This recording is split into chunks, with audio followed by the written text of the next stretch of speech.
Bismillahirrahmanirrahim. Tema 73, duaja ose lutja kur çelim iftarin si të ftuar. Autori këtë dua e ka nda për duas më hershëm.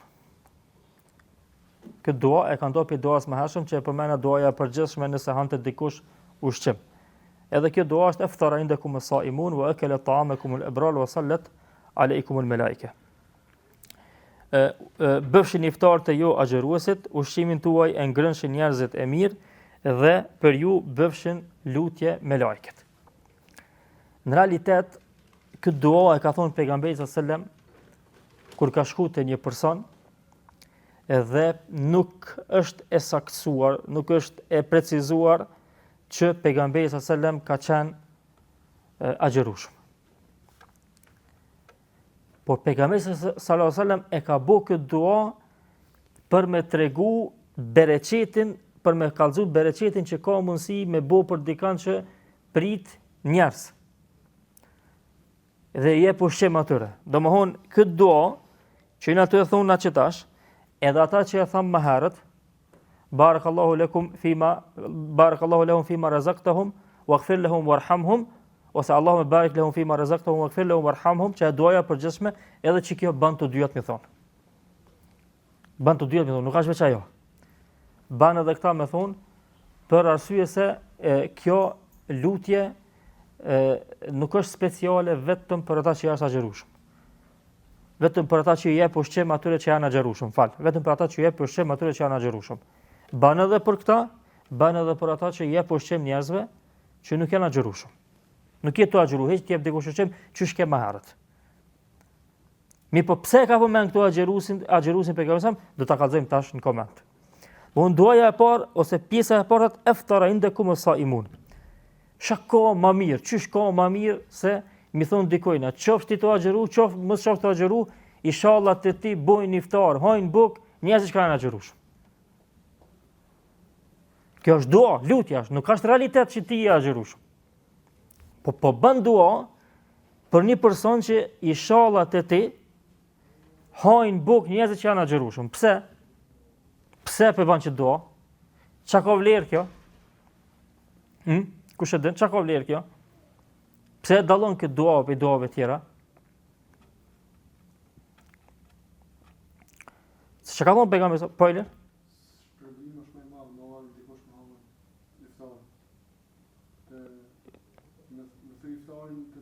Po, çfarë problemi është?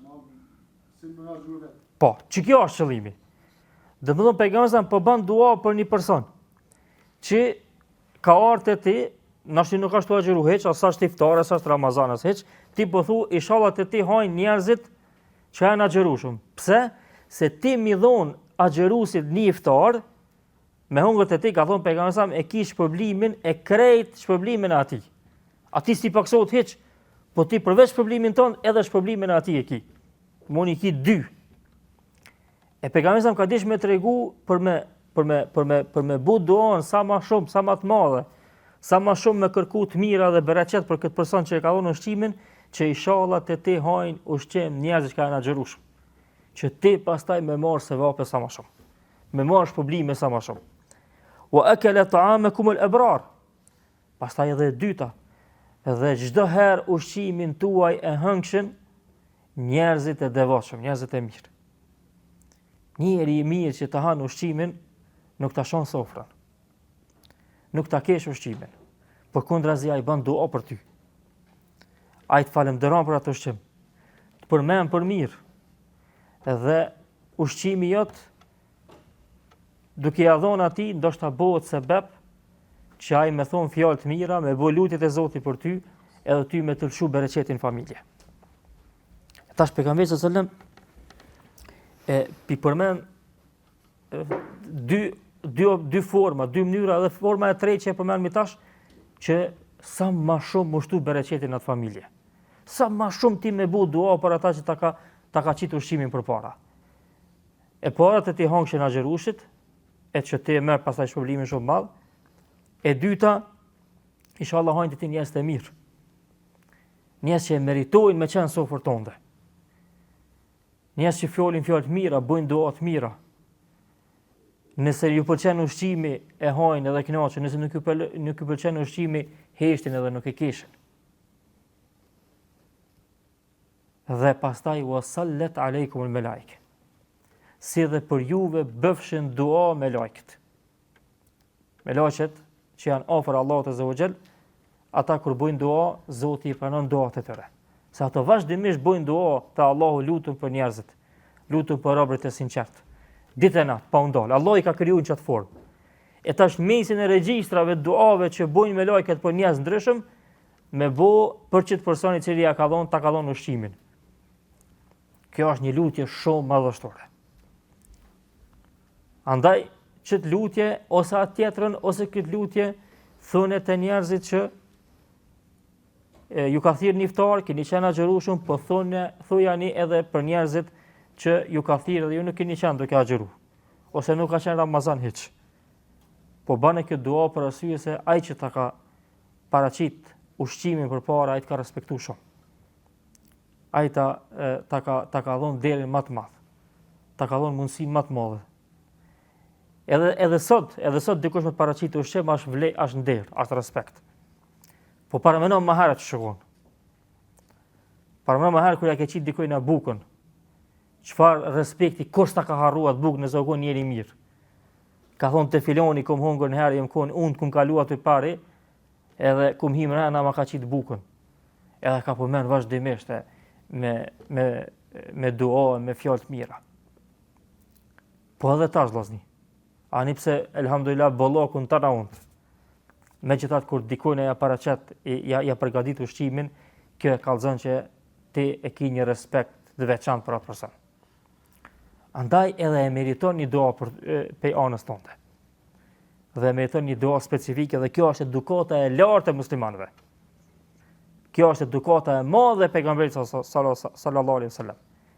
Para 1400 vjetë na ka mësuar çysh mi falendëru njerëz që ta japin ushqimin e çka me bëu dua për to që atëherë nuk u diskutu kjo temë kërkon. E sot subhanallahu, sot shumë prej muslimanëve nashti edhe harrojnë dua me bëu po ka raste që edhe harrojnë me thon faleminderit shumë për ushqimin e për kështu më kujtohet si studenta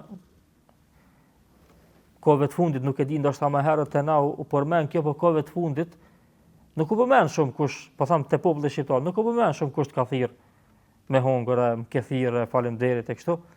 E kur na vishin studentat e huaj, sidomos prej vendeve të Evropës edhe të Amerikës, kur i theshmi kanë hyrë në drekë edhe në darkë, ata përveç që të falenderojshin ty, thëshin mos harro falenderoj edhe gruajën që boni ushqimin, e kish bërë shumë mirë, e kështu, neve na u doke pak e çuditshme, dhe çka është ky muhabet. Ama në realitet kjo është islame. Në realitet kjo është edukat islame, veç se ndoshta te do vena, te do viset, te do familje, ndoshta ka hup, ama në realitet është edukat islame. Madje edhe gruajës kur e bën ushqimin ti nëse e falenderon, dhe po ashtu e përmend se miqt që kanë ju pëlqej ushqimi edhe të falenderojnë edhe bënë dua për ty, kjo është formë e respektit. Kjo është një hak që e përmirëson edhe sjelljen tonde me gruajin. Po ashtu edhe është formë edukative e moralit lartë që e kiti me familjen tonde. Gruaja tash vitet e fundit më shumë respektohet e ikët. Po.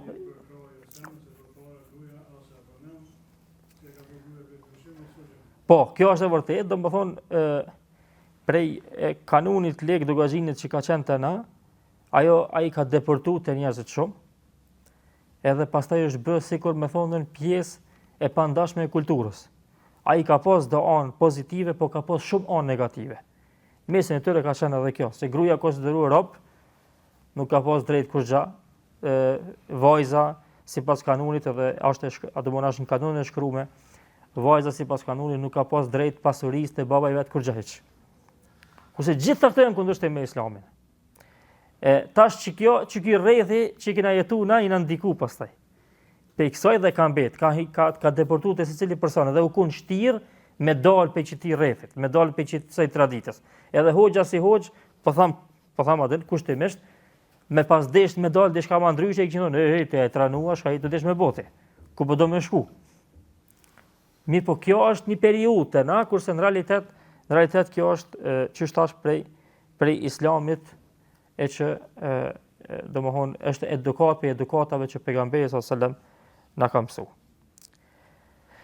Por kjo është duaja më përmbledhëse që ka mundësi m'ia thon dikujt që të ka dhënë ushqim dhe siç thash nuk kushtohet me qenë të agjërueshëm, ban me thon kjo dua edhe kur je edhe kur nuk je agjërueshëm. Alhamdulillahi rabbil alamin.